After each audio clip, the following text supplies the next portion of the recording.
চাঁদা না পেয়ে 10টি দোকানে তালা দেওয়ার অভিযোগে জামায়াত নেতাসহ 4 জনকে আটক করেছে আইনশৃঙ্খলা রক্ষাকারী বাহিনী।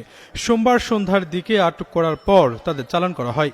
গ্রেপ্তারকৃতরা হলেন নাটোরের বড়াইগ্রামের জোয়ারি ইউনিয়নের 3 নং ওয়ার্ড জামায়াতের সভাপতি রুহুল আমিন ও তার ভাই জামায়াত কর্মী আজিমউদ্দিন, স্থানীয় বিএনপি কর্মী হায়দার আলী ও তার বাবা মুজিবুর রহমান।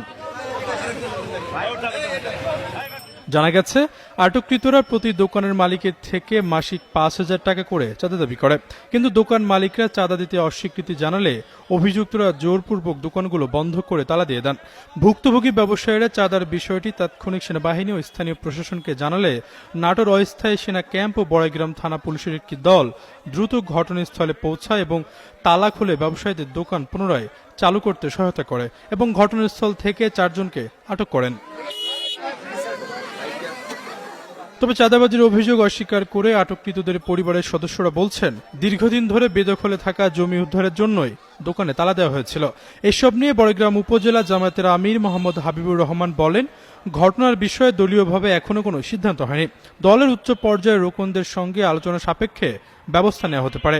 এনে বড়াইগ্রাম থানার ভারপ্রাপ্ত কর্মকর্তা গোলাম সরোয়ার হোসেন যুগান্তরকে বলেন, চাঁদাবাজির মামলা হয়েছে, মামলা 4 আসামিকে সেনা সদস্যরা আটক করে থানায় হস্তান্তর করেছেন। তাদের গ্রেপ্তার দেখে আদালতে পাঠানো হয়েছে। আশরাফুল ইসলাম, যুগান্তর নিউজ।